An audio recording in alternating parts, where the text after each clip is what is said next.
दोस्तों नमस्कार, मैं उमेश गौतम समग्र प्रदेश समाचार से। ऐसा लग रहा है कि जैसे फिर से देश में चुनाव आ रहे हो और वर्तमान समय में देश में जब चुनाव आते हैं तो सांप्रदायिक रंग और जातीय रंग कुछ होली के रंग से भी ज्यादा रंग जाते हैं।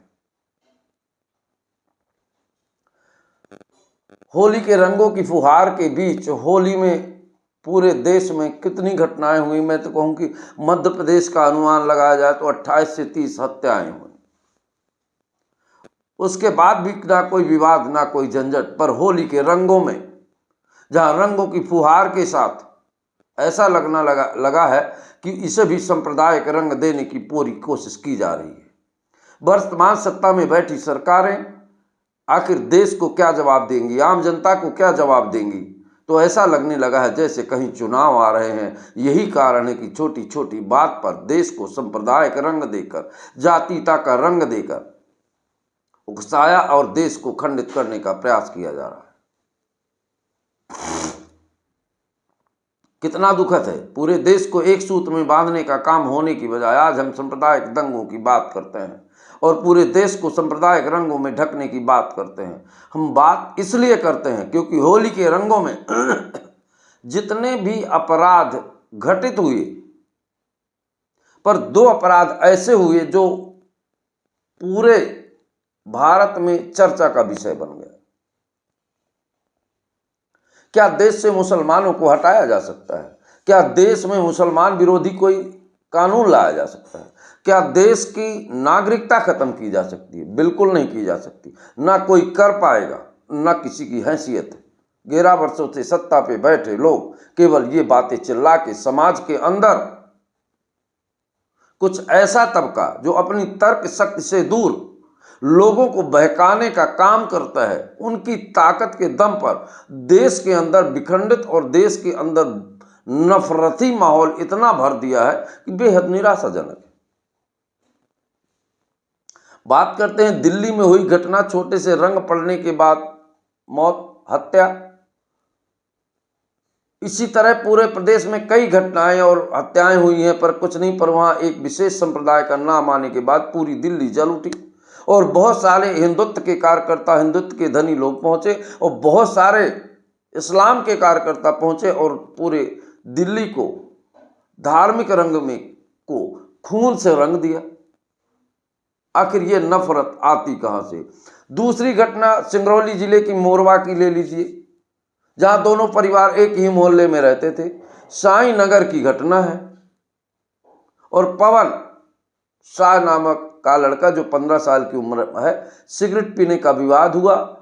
उसके दोस्तों ने उसे दारू पीने का लालच दिया और ले गए। 3 दिन तक पुलिस ढूंढती रही, पर जब ये पता चला कुछ टुटपुंजिया नेताओं को, कुछ देश अपने आप को देशभक्त साबित करने वाले नेताओं को, या यूं कहें कि सांप्रदायिक राजनीति के जुड़े तत्वों का, कि इस लड़के का दोस्त इरशाद था और एक गुप्ता था और उसकी लाश झाड़ियों में मिली। उसके बाद आक्रोश फैल गया और मोरवा में दंगा हो गया, यहां तक कि पुलिस थाने के बाहर खड़ी, पुलिस की गाड़ियों तक पर भी।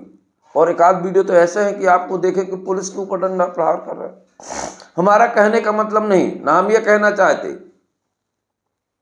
पुलिस अपना काम कर रही है, प्रशासन अपना काम कर रही है, पर दुख तो इस बात का है कि जो सारे देश को एक सूत्र में बांधने का काम होना चाहिए, तो सरकार जानती है कि अब चुनाव आ रहे हैं।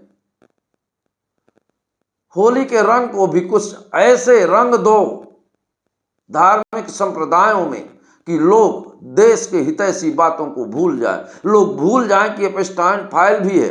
लोग भूल जाएं कि देश में रोजगार की भी जरूरत है। लोग भूल जाएं कि देश में शिक्षा की भी जरूरत है। चुनाव आने वाले हैं, नेता दरवाजे पर जाएंगे तो लोग बात करेंगे आपके पिछले कार्यों की, लोग बात करेंगे शिक्षा की, लोग बात करेंगे विकास की, लोग बात करेंगे रोजगार की। इन बातों को कैसे हटाया जाए ताकि समाज के लोग आपस में लड़ते झगड़ते और मारपीट करते रहे? अब एक बात बताइए, बहुत दिनों से ऐसी सरकारें हैं जो इस नफरती माहौल को बोलती थी। आज इतने वर्ष होने के बाद क्या किया? आपको रिजल्ट शून्य मिलेगा। सवाल इतना है कि देश की एकता और अखंडता को, जो एकता और अखंडता की बात करते हैं, स्वयं खंडित करना चाहते हैं। क्योंकि सत्ता की कुर्सी में बने रहने के लिए लोग कुर्सी के प्रति वफादार होते हैं, ना राष्ट्र के होते हैं, ना देश के होते हैं। जब उनके पास कुर्सी की जरूरत है, उसके लिए वो किसी भी किस्म का रंग रच देते हैं।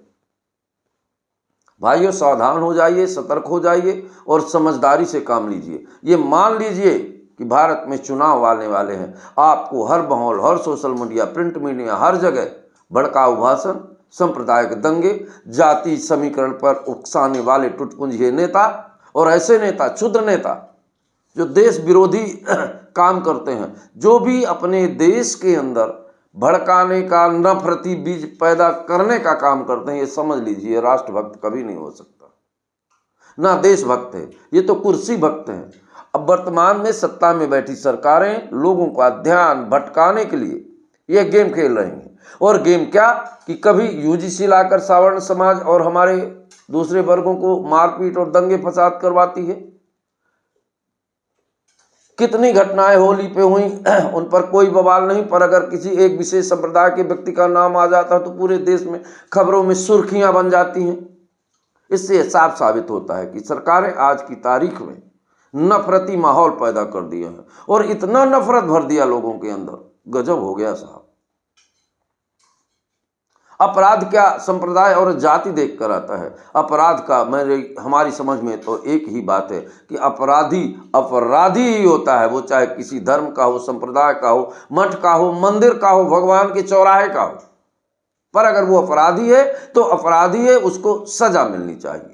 लोकतंत्र की बात करने वाले, लोकतंत्र की सुरक्षा की बात करने वाले, ऐसे लोग जिन्हें खुद ही लोकतंत्र के शब्दों का अर्थ नहीं पता है, इन 4 शब्दों में, लोकतंत्र के इन 4 शब्दों में क्या छिपा है ये भी पता नहीं है, ऐसे लोग देश में केवल नफरती माहौल पैदा कर सकते हैं, भड़काऊ भाषण दे सकते हैं और समाज और बीच की जनता को बांटने का काम कर सकते हैं। सवाल ये है कि भाई साहब, चुनाव आने वाला है, जरा सतर्क रहिए, कहीं होली के रंगों को भी जाति के रंगों में ना बांट दे, जरा सावधान रहिए। दोस्तों नमस्कार।